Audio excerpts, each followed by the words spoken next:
ଭାବନ୍ତୁ କି ଏମିତି ଏକ ପ୍ରାଣୀ ଯାହାଙ୍କର ନିଶ୍ୱାସରେ ବିଷ, ଯାହାଙ୍କ ସ୍ପର୍ଶରେ ମୃତ୍ୟୁ, ଯାହାଙ୍କ ଆଖିରେ ସମଗ୍ର ବ୍ରହ୍ମାଣ୍ଡ ବିସ୍ତାର। ପୁଣି ଭାବନ୍ତୁ ଏହି ପ୍ରାଣୀକୁ ନିଜେ ମହାଦେବ ନିଜ ଗଳାରେ ଧାରଣ କରିଛନ୍ତି। କ'ଣ ପାଇଁ? କାରଣ ସେ କୌଣସି ସାଧାରଣ ସର୍ପ ନୁହନ୍ତି। ସେ ଥିଲେ ବାସୁକି, ନାଗଙ୍କ ରାଜା। ସେହି ସର୍ପ ଯିଏକି ଗୋଟେ ଥର ନିଜ ଶରୀରକୁ ପୁରା ରସି ଭଳି ଦେଇଥିଲେ କି ଦେବତା ଓ ଅସୁର ମିଶିକରି ସୃଷ୍ଟିକୁ ବଞ୍ଚାଇବେ। ସେ ରାଜା କଷ୍ଟ ସମୟରେ ବି ମୁହଁ ଖୋଲି ନଥିଲେ। ସେ ଭକ୍ତ ଯାହାଙ୍କ କଥା ନିଜେ କୃଷ୍ଣ ଗୀତାରେ କହିଥିଲେ, ସର୍ପମାନଙ୍କ ମଧ୍ୟରେ ମୁଁ ବାସୁକି। ବାସୁକିର କାହାଣୀ ଖାଲି ସମୁଦ୍ର ମନ୍ଥନରେ ସରିନି। ତାଙ୍କର କାହାଣୀରେ ଏକ କଠୋର ତପସ୍ୟା ଯିଏ ଶିବଙ୍କୁ ପ୍ରସନ୍ନ କରାଇଥିଲା, ଏକ ଅଭିଶାପ ଯିଏକି ପୁରା ନାଗଜାତିକୁ ଭାଙ୍ଗିଦେଲା, ଆଉ ଏକ ତ୍ୟାଗ ଯାହା ତ୍ରିପୁର ମନେ ରଖିଲା। କ'ଣ ବାସୁକି ଏକ ସର୍ପ ଥିଲେ ନା ଏକ ଦର୍ଶନ, ଏକ ଜୀବନର ସତ୍ୟ? ଆଜି ଏହି କାହାଣୀରେ ଜାଣିବା ବାସୁକିଙ୍କର ସେହି କାହାଣୀ ଯିଏ କି ଗ୍ରନ୍ଥରେ ଲୁଚି ରହିଛି। ଏହା ଏକ କାହାଣୀ ନୁହେଁ, ଏ ସେହି ରାଜାର କଥା ଯିଏ ନିଜକୁ କ୍ଷତି କରି ଦୁନିଆକୁ ବଞ୍ଚାଇଥିଲେ। ସାଙ୍ଗମାନେ, ପ୍ରଥମେ କଥା ହେବା ବାସୁକି କିଏ? ଏହି କଥା ଜାଣିବାକୁ ଆମ ସହିତ ଯୋଡ଼ି ହେଇକି ରୁହନ୍ତୁ।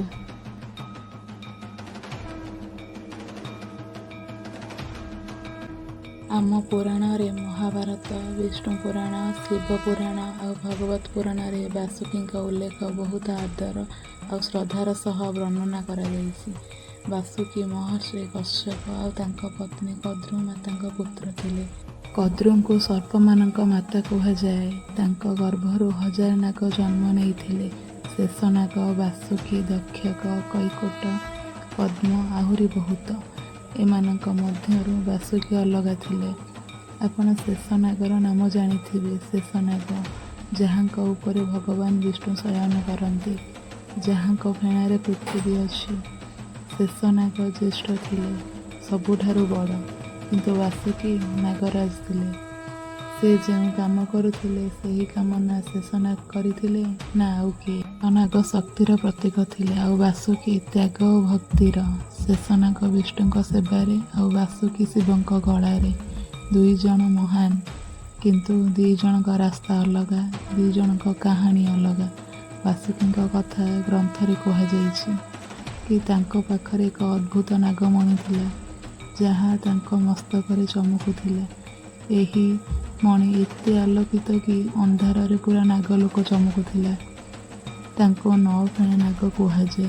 ସବୁ ଫେଣା ଗୋଟେ ଗୋଟେ ଶକ୍ତିର ପ୍ରତୀକ। ତାଙ୍କର ଆଖିରେ ଏକ ଅଜବ ସମ୍ମୋହନ ଥିଲା। କିଏ ବି ତାଙ୍କ ଆଖିକୁ ଦେଖିଲେ ତାକୁ ତାର ନିଜର ଭୁଲ ମନେ ପଡ଼ିଯାଉଥିଲା। ସେ ନ୍ୟାୟର ରାଜା ଥିଲେ, ନା ଦୁର୍ବଳ ସହିତ ଅତ୍ୟାଚାର କରୁଥିଲେ ନା ଶକ୍ତିଶାଳୀ କି ଡରୁଥିଲେ। ତାଙ୍କର ସବୁଠାରୁ ବଡ଼ ପରିଚୟ ତାଙ୍କର ଭକ୍ତି। ବାସୁକି ନାଗଲୋକର ରାଜା ଥିଲେ। ନାଗଲୋକ ବା ପାତାଳ ଲୋକର ସେହି ସ୍ଥାନ ଯାହା ସର୍ପମାନଙ୍କର ସାମ୍ରାଜ୍ୟ ଥିଲା, ଯେଉଁଠି ରତ୍ନମାଣିକରେ ଭରା ମହଲ ଥିଲା, ଯେଉଁଠି ନାଗକନ୍ୟା ନୃତ୍ୟ, ଯେଉଁଠି ଜ୍ଞାନର ନଦୀ ବହୁଥିଲା, ଯେଉଁଠି ବାସୁକି ନ୍ୟାୟ ଓ ପ୍ରେମର ସହ ଶାସନ କରୁଥିଲେ। ତାଙ୍କର ଦ୍ୱାରରେ କୌଣସି ଭେଦ ନଥିଲା। ଛୋଟ ନାଗ ହେଉ କି ବଡ଼ ନାଗ, ସମସ୍ତଙ୍କୁ ସମାନ ନ୍ୟାୟ ମିଳୁଥିଲା। ତଥା ଏହା ତାଙ୍କର ସମାନତା ଥିଲା, ଏହି ତାଙ୍କର ଧର୍ମ ଥିଲା। ତାଙ୍କର ପ୍ରକୃତ କାହାଣୀ ଆରମ୍ଭ ହୁଏ ସେଇଠୁ, ଯେଉଁଠିକି ସେ ଭଗବାନ ଶିବଙ୍କ ପାଇଁ ତପସ୍ୟା କରିଥିଲେ। ବହୁ ସମୟର କଥା, ଯେତେବେଳେ ନାଗଲୋକ ଏବେ ଏବେ ବସିଥିଲା, ଯେବେ ବାସୁକି ଯୁବ ଥିଲେ। ବାସୁକି ଶୁଣିଥିଲେ ଶିବଙ୍କ କଥା, ସେ ମହାଦେବଙ୍କ କଥା, ଯିଏ ତ୍ରିଲୋକ ସ୍ୱାମୀ ଥିଲେ, ଯିଏ ଭସ୍ମ ଲଗାନ୍ତି, ଯିଏ ଶ୍ମଶାନରେ ରୁହନ୍ତି, ଯିଏ ମୃତ୍ୟୁକୁ ବି ଡରୁ ନଥିଲେ। ଆଉ ବାସୁକି ମନରେ ଏକ ଇଚ୍ଛା ହେଲା, ଆଙ୍କର ସେବା କରିବି, ୟାଙ୍କୁ ସବୁ କିଛି ଦେବି। ବାସୁକି ତପସ୍ୟା ଆରମ୍ଭ କଲେ। କଠୋର, ବହୁତ କଠୋର। ବାସୁକି ହିମାଳୟ ଗୁମ୍ଫାରେ ବସିଗଲେ ଧ୍ୟାନରେ। ସେ ଭୋଜନ ତ୍ୟାଗ କଲେ, ଜଳ ତ୍ୟାଗ କଲେ, ଓଁ ନମଃ ଶିବାୟ ଜପ କଲେ। ଦିନ ବିତିଗଲା, ମାସ ବିତିଗଲା, ବର୍ଷ ବି ବିତିଗଲା। ଜଙ୍ଗଲରେ ଝଡ଼ ଆସିଲା, ବରଫ ଖସିଲା, ଭୂମି ଥରିଲା, କିନ୍ତୁ ବାସୁକି ହଲିଲେନି। ତାଙ୍କ ଶରୀରରେ ଉଇ ଚଢ଼ିଗଲେ, କିନ୍ତୁ ସେ ହଲିଲେନି। ତାଙ୍କ ଚାରିପାର୍ଶ୍ୱରେ ଜଙ୍ଗଲରେ ନିଆଁ ଲାଗିଗଲା, କିନ୍ତୁ ସେ ହଲିଲେନି। କିନ୍ତୁ ଗୋଟିଏ ନାମ, ଶିବାୟ ଶିବାୟ। ଆଉ ଗୋଟେ ଦିନ ସେହି ସମୟ ଆସିଲା।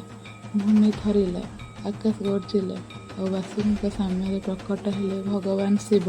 ଜଟାରେ ଗଙ୍ଗା, ମଥାରେ ଚନ୍ଦ୍ରମା, ଗଳାରେ ରୁଦ୍ରାକ୍ଷ, ଆଖିରେ ଏକ ଅଜବ ଶାନ୍ତି। ଶିବ ବାସୁକୀଙ୍କୁ ଦେଖିକି ହସିଲେ, କହିଲେ, ବାସୁକୀ, ତୁମ ଭକ୍ତିରେ ମୋତେ ଏଠାକୁ ଟାଣି ଆଣିଲା। ମାଗ, ତୁମର କ'ଣ ଦରକାର?